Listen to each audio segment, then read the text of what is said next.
people don't understand, like I mentioned, when you arouse yourself with these things, you're opening yourself up to a whole nother world that people don't understand. And as you mentioned, the musicians playing with the Ouija board, people don't know what these people are doing behind the scenes. There's a reason these women and these people are screaming in the crowd for them. Many people are utilizing the assistance of the jinn to assist them in their performances and everything. People don't realize these things. This is a whole nother reality, especially many of the Muslims are very ignorant towards this fact. They don't understand that this is a whole nother element. It's just not something that's, friendly and things like this. No, you are inviting these things into your home on a deeper level. As some scholars refer to music, they refer to it as the Quran of Shaitan, Satan's Quran. And it goes into the heart, and it occupies the heart. And when it occupies the heart, there's no room for the Quran of Allah. That's the reality. It squeezes it out. When I was a non-Muslim, I used to play various instruments. I can tell you that it literally felt like I was under possession. I would do things that I was not able to do. I would play things that I was not able to play normally.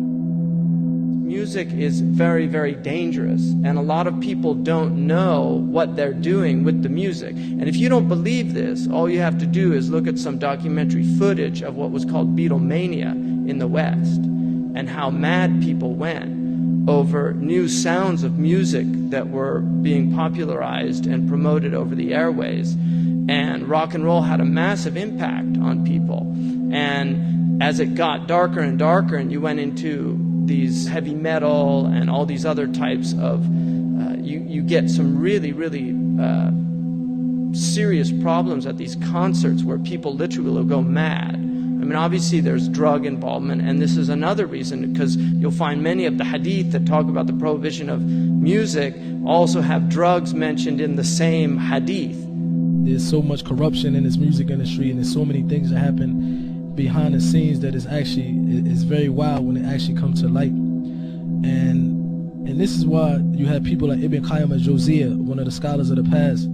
He said that music is the Quran of the devil. And this is why you see that most of the people that come from the music industry, in fact, they actually do some of the worst sins, and they actually become some of the worst people that ever walked the face of this earth, from starting off with good manners, but once they enter into the music industry, I seen it personally and witnessed it, they always turn to another person that they didn't even expect.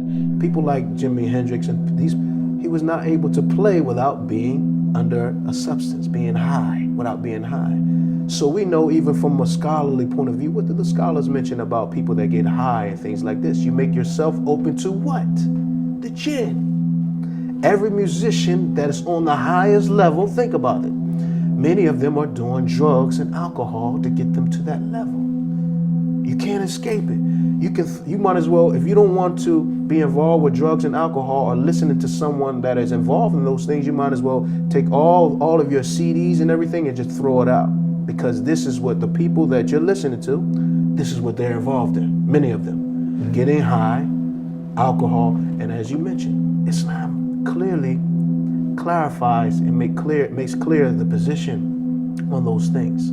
So what state is that person in when they were singing that song? What state was the soul in? Because you may start to feel the way that person was feeling. You understand? This is a serious thing. And yes, I know some people personally. I won't mention their name, and we asked a lot of guidance to Islam. It's a very, very famous rap group that sold maybe 30, 40 million records worldwide. They used to actually be engagement and talking to devils, jinns, and worshiping the shaitan. And they told me stories how they used to be aided by the shayateen, and they was aided by the jinns and aided by the devils. So you have this in the music industry. You have verses where Snoop Dogg, for example, may Allah guide him to Islam, he had a song where he actually was having a conversation with the devil. And in the middle of this song, he actually said that he sold his soul to the devil. So you have a corruption that happens in the music industry is very different than any other entertainment. Some of you may know I used to be a lead guitarist in a rock group. It's not a part of my bio. But that was the reality. When I lived here in Malaysia, I was lead guitarist.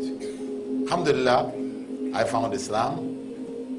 My bass player also found Islam, and the drummer also found Islam later. Alhamdulillah. None of us played music after that. But the point is that the allure and the power of music, I know it. And it became so obvious to me when, after accepting Islam, and I was still playing in nightclubs, I accepted Islam, and then I divorced myself from the culture of the other members of the group in which I played. So I didn't participate with them in the intoxicants and things that people were doing and taking.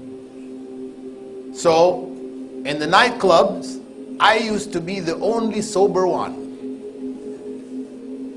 I'm there playing away and people are dancing, and you know, I just looked at this and I could see that this was so devilish. You know, when Allah speaks about, you know, how shaitan prods the people, يَعُزُّهُمْ أَزَّا, you know, that's exactly what was going on. You know, I could see it. It was clear. Clear. This power that music has over people, where people end up loving it more than they love the Quran. This is يُحِبُّونَهُ كَحُبِّ اللَّهِ.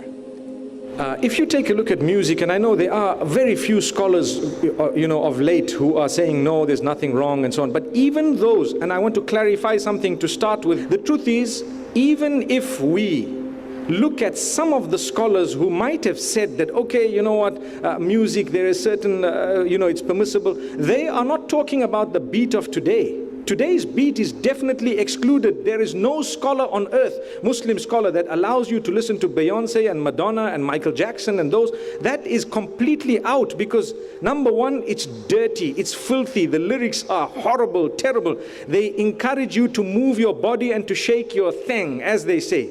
May Allah forgive us, really. You move your body, you are sexually hyped up. It moves you to a point and a peak where the dirtiness of this music industry has got to such a degree that the Christians and the Jews who are following are also saying it's prohibited, not just the Muslims. I think nowadays music is probably one of the easiest means to lose your moral sense. Music is audio pornography today. That's what it is. It's explicit. It's shameless, it's vulgar, it takes your sense of humanity away from you. It makes you look at women as objects, worse than animals. And these people are talking about women like they're talking about, an animal, really.